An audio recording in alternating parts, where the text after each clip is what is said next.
anytime I've made an increase to my income or the level of clientele that I have, it's because I changed something. If you're stagnant, there is no progress, right? Currently, I'm trying to increase communication with my audience through a newsletter to let them know when is the next stop of my nationwide filmmaker meetup and other relevant information. But in this vlog, first I'm going to show you the job I'm doing right now. I'm in Fort Lauderdale. And then I'm going to show you 2 examples of 2 entrepreneurs who are not staying stagnant. I think the trap that most freelancers fall into, that I also fell into, is in the beginning, you are so hungry to get jobs, projects, clients, and fill up the calendar because you need money and you need this to work. The problem is it starts to work and then your calendar is filled up and you're saying, oh, this is great. I don't need to be so minded on getting new leads because this is working out really well. In fact, I don't even have any more time to give. But clients always change, relationships always change, and then eventually some of them fall through the cracks and you need a new endeavor. And if you had not been working on anything on the side, then it's almost like starting from scratch again. Now you're a little better off because you still have connections, you have your gear that you've been building and everything in that world, but you need to be pushing and exploring. Take Mark Bone, for example.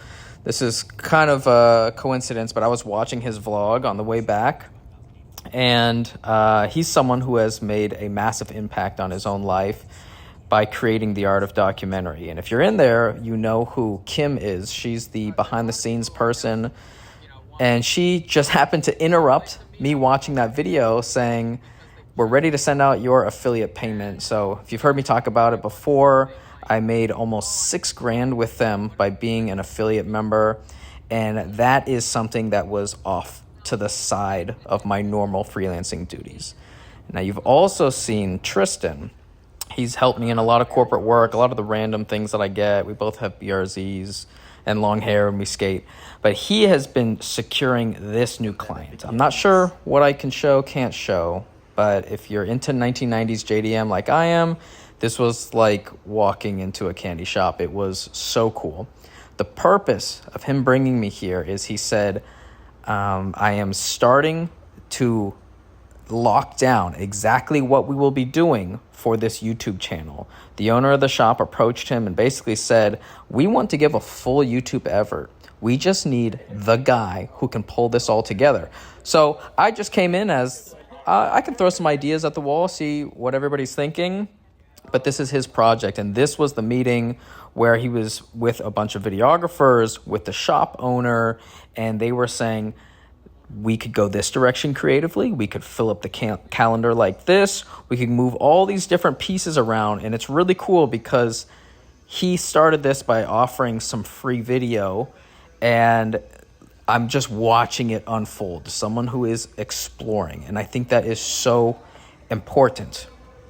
And then let's go skateboarding day. So obligatory, have to touch the skateboard to call myself a skateboarder. And a bunch of people from Orlando showed out. So this was really cool.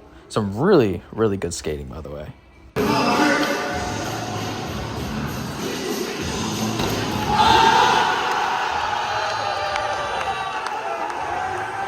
Tristan effectively created this opportunity for himself because he did this video for free. You can watch in my vlog when I came over to his house and we were doing the string out of the edit process, and he made this happen, which brings me to the next entrepreneur.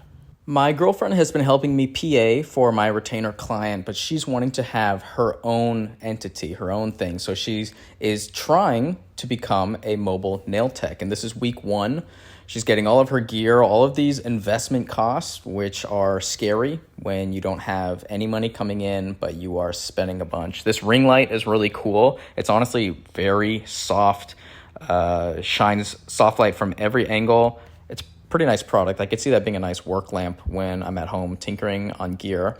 And then this is her UV lamp. Now the issue is when we're coming into powered distribution, because if she goes to her client's house, I don't want her stringing cables everywhere, but I found this. You go from D-tap and you can get multiple USB-A's and wall outlets. So she has 2 devices that need this type of port. So I was thinking to let her use this small rig, use the D-tap out. This will have more than enough power for hours and hours and hours. And as I watch her go through this beginning process, I can't help but see the obvious parallels between a videographer wanting to get the right kit, wanting to get new clients, wanting to get experience, and her wanting the exact same things, but just in the nail world. So she's looking at different tables. What can she bring? What does she not need to bring? She's only one person with 2 arms, so can we optimize the kit? It's the exact same thing that a videographer goes through. And since she has no clients, she is starting this week by offering 5 free nail spots, and they all filled up within 30 minutes. She just left, but this is a really cool process because I get to apply all of the stuff that I've learned as being a contractor, lead generator, the psychology of pricing, workflow optimization, and I can help her. Obviously, it's fun if you're in her position and you're making your way through it, but this is kind of what I get into in the consultation calls: how to market yourself, how to make your setup be as easy as possible. It's the same thing, even if it's video versus nails. Right now, she has 0 clients. She put out a broadcast on her Instagram story and said, I'm looking for if anybody wants to do a free nail thing. I don't know what it's called. It's the same thing that videographers do. Hey, I'm looking to give out free work. The psychology on the other side of that is you have someone who says, free, is this not valuable because you're giving it away for free? So I encouraged her to say, be very transparent and say, I am looking to get experience. That is what I'm trying to get out of this. And for you, you get free nails from someone who is learning. She filled up within, I think it was a couple minutes. Immediately, DMs were flooded. I want free nails, I want free nails. And she said, oh, I think I need to take this off of my Instagram. And I said, no, leave that up. You are building your lead generation list so that when next week, next month, whenever you start charging, you now have people you can target. It's the same thing for videography. You're trying to get clients in, people who have hiring potential or payment potential. So this week she has 6 people that she booked, and one of them has already brought in a friend who said, the friend said, well, I would like my nails done, I'll pay. And that's where my girlfriend just left to right now. So by offering this free work, she got her first client. Now she's skeptical, and some of the beginners in the video world might be skeptical as well.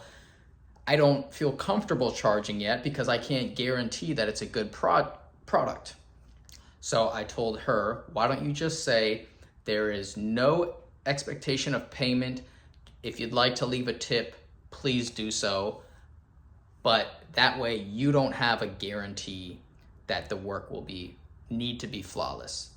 You can pay if you like, you don't have to. That gives me a little bit less pressure that I don't have to perform at 100%. And then tonight is the last free booking that she has. Next week, I said you might want to target all those warm leads who said we would like nails for free. Target them and maybe go with just a little bit higher tier of payment. Do we want this tipping type of structure? Now I'm accepting tips. I'm a little bit more comfortable. Or do we go with the maybe not full price, but reduced rate? And you're slowly building your way into getting a paying clientele base while improving your skills. That's what happened to me when I was doing low budget work in the beginning of my video career. Extremely low budget, but I was being paid to learn. That's kind of where she is at right now. So this will evolve, and she's already in the the phase of making the same excuses I do. You know, my life would be easier if I had this piece of equipment. You know, this would make me so much faster if I bought this. Now I can say, now you understand why there's so much gear here.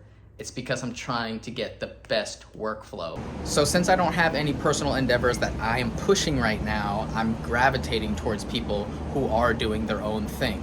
Do you guys have anything like that? Because while I do think pausing and having moments of self-reflection is extremely benefit, after that, action is usually the most valuable option, which is something that I don't always do. Like right now, I'm looking at other people's because I'm not doing my own thing. I will get the newsletter out shortly. That will be a really good step for me to take. And then after that, it's how do I bring all of the audience that comes to this channel, how do I give them more value? How do I benefit from that?